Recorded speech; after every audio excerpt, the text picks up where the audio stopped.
আমাদের কোনো দাবি দেওয়া বাস্তবায়ন না হয় এবং চিকিৎসকদের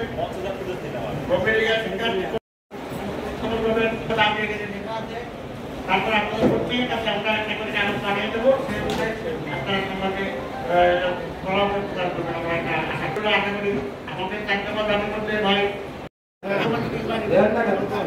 এরকম আদার সাইন আপাতত দিয়ে দাও, যে কয়জন আছে দিয়ে দাও, কপি বেচ করছি।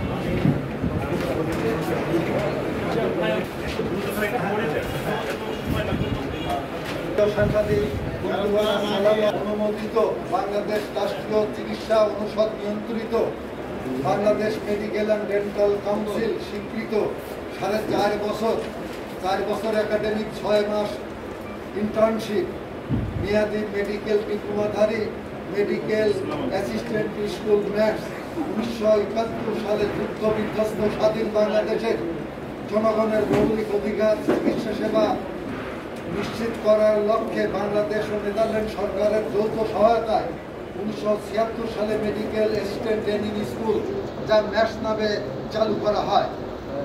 যারা পাবনা জেলা শাখা পাবনা আয়োজিত আজকে প্রেস বিজ্ঞপ্তি আপনাদের Bangladesh diploma medical association, Bangladesh diploma private practitioner association এবং সাধারণ ম্যাথস ঐক্য পরিষদের যৌথ সংবাদ সম্মেলন ও প্রতিবাদ কর্মসূচি। গণপ্রজাতন্ত্রী বাংলাদেশ সরকারের স্বাস্থ্য ও পরিবার কল্যাণ মন্ত্রণালয়ের অনুমোদিত বাংলাদেশ রাষ্ট্র 1 বছর মেয়াদী মেডিকেল ডিপ্লোমাধারী প্রতিষ্ঠান মেডিকেল অ্যাসিস্ট্যান্ট স্কুল 1971 সালের যুদ্ধ বিধ্বস্ত স্বাধীন বাংলাদেশের জনগণের মৌলিক অধিকার চিকিৎসা সেবা প্রদানের লক্ষ্যে বাংলাদেশ ও নেদারল্যান্ড সরকারের যৌথ সহায়তায় 1976 সালে medical assistant training school maths নামে চালু করা হয়। যারা ম্যাথস থেকে 4.5 বছর ডিপ্লোমা শেষ করে তাদের বাংলাদেশ রাষ্ট্রীয় চিকিৎসা অনুষদ হতে ডিএমএ তথা diploma in medical faculty degree প্রদান করা হয়। আমরা 1987 সাল থেকে Bangladesh medical and dental council 1980 ধারা 14 উপধারা 2 এর অধীনে নিবন্ধন দেওয়ার সুযোগ পাই। ফলে 1987 সালে বিএমডিসি নিবন্ধিত হয়ে বিএমডিসি আইন 1980 এবং 2 এর ধারা অনুযায়ী চিকিৎসক মেডিকেল প্র্যাকটিশনার হিসেবে স্বীকৃতি লাভ করি। একই আইনে 15/4 অনুযায়ী মেডিসিন, সার্জারি, গাইনি এবং অবস্ট্রাকটিভ পেশায় নিয়োজিত থাকার বৈধতা রয়েছে। বর্তমানে বাংলাদেশের 16টি সরকারি ম্যাথস ও প্রায় 200 কর্মক্ষেত্রে ডিএমএফ ডিগ্রিধারীগণ স্বাস্থ্য ও পরিবার কল্যাণ মন্ত্রণালয়ের আওতায় উপসরকারি কমিটি মেডিকেল অফিসার পদে নিয়োগপ্রাপ্ত হন। বাংলাদেশ শিক্ষা প্রতিষ্ঠান এবং বিএমডিসি এর সর্বশেষ তথ্য মতে বাংলাদেশের বর্তমান ডিপ্লোমা মেডিকেল শিক্ষার্থীর সংখ্যা প্রায় 60,000 এবং বিএমডিসি নিবন্ধিত ডিএমএফ সংখ্যা প্রায় 30,000।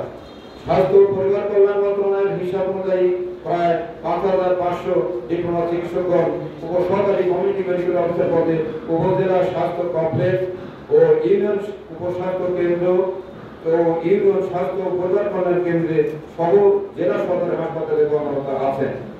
বর্তমানে ডিএমএফ কোর্স সম্পন্নকারী প্রায় 50,000 দক্ষ জনগণ কর্মসংস্থানহীন বেকার হয়ে পড়ে আছে। কিন্তু স্বাধীনতার 53 বছর পরে ম্যাথস শিক্ষার্থীরা বিভিন্নভাবে যৌন বৈষম্যের শিকার। দীর্ঘকাল পরে আন্দোলন সংগ্রাম করার পরেও আমাদের বৈষম্য নিরসনে কোনো পদক্ষেপ গ্রহণ করা হওয়া দিন দিন বৃদ্ধি পাচ্ছে। এছাড়াও দীর্ঘদিন ধরে আমাদের সাথে চলমান সকল বৈষম্যগুলোর মধ্যে 4টি দাবি তুলে ধরছি। 1 নম্বর, অনতি বিলম্বে শূন্য পদে নিয়োগ এবং কমিউনিটি ক্লিনিক সহ সরকারি বেসরকারি হাসপাতালে নতুন পদ সৃজন করা। 2 নম্বর, প্রতিষ্ঠান ও কোর্সের নামে পরিবর্তন করে অসঙ্গতিপূর্ণ কোর্স কারিকুলাম সংশোধন করে ইন্টার্নশিপের লক্ষ্য প্রণয়ন করতে হবে। স্বীকৃত ক্লিনিক্যাল বিষয়ে উচ্চশিক্ষার অধিকার প্রদান করতে হবে। 4 নম্বর, প্রস্তাবিত অ্যালাইড হেলথ প্রফেশনাল বোর্ড খসড়া আইনের নাম পরিবর্তন করে medical education board of Bangladesh নামকরণ সহ প্রস্তাবিত 50 বছর ধরে সুনামের সাথে গ্রামীণ প্রান্তিক জনগোষ্ঠীর চিকিৎসা সেবা প্রদান করে আসছে। কিন্তু আজকে অত্যন্ত চলমান 4 দফা আন্দোলন নিয়ে কতিপয় স্বৈর শাসকের দালাল গ্রাজুয়েট চিকিৎসকের উস্কানিতে বিভিন্ন মেডিকেল কলেজের শিক্ষার্থী, ইন্টার্নি চিকিৎসকগণ আমাদের নিয়ে বিভিন্ন ইলেকট্রনিক মিডিয়া, সামাজিক গণমাধ্যমে বিভিন্ন অপপ্রচার দেশের প্রচলিত ডিজিটাল নিরাপত্তা আইনে 2018 ধারা 25 উপধারা ক এবং একই আইনের ধারা 29 উপধারা 1 অনুযায়ী শাস্তিযোগ্য অপরাধ এবং পেনাল কোড এর সেকশন 499 অনুযায়ী শাস্তিযোগ্য অপরাধ। এছাড়া ডিএমএড ডিপ্লোমা চিকিৎসকগণের অধিকার আদায়ের লক্ষ্যে কোর্টের মামলা চলমান রয়েছে।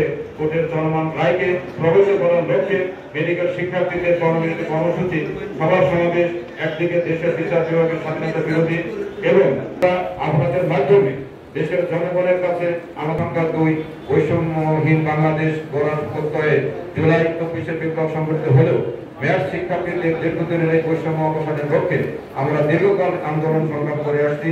সর্বশেষ গত 22/1/2025 তারিখে স্বাস্থ্য মন্ত্রণালয়ের 7 কর্ম দিবস এবং 9/2/25 তারিখের 3 কর্মদিবসের মধ্যে দাবি আদায়ের লিখিত প্রতিশ্রুতি দিলে সিদ্ধান্ত নিতে বাধ্য হব। এর ফলে কোনো অপ্রিয় ঘটনার দায়ভার স্বাস্থ্য মন্ত্রণালয়, রাষ্ট্রীয় চিকিৎসা অনুষদ এবং সংশ্লিষ্ট কর্তৃপক্ষকে দিতে হবে। ধন্যবাদ সাংবাদিকবৃন্দ। আজকে দ্বিতীয় ফেজ কঠোর কর্মসূচি কি ধরনের হতে পারে? কঠোর কর্মসূচি আমরা আমাদের সম্মেলন করছি, শুরু হয়েছে আর কি। কিছু কিছু দাবি দেওয়ার মানে ওনারা আশ্বাস দিয়েছিলেন, সেটা পার হয়ে যাচ্ছে এবং সর্বশেষ আবার 3 দিনের একটা সময়, 3 দিনের মধ্যে বাস্তবায়ন করবে, সেটা পার হয়ে যাচ্ছে। এই হিসাবে আমরা পরবর্তী যদি এরকম মানে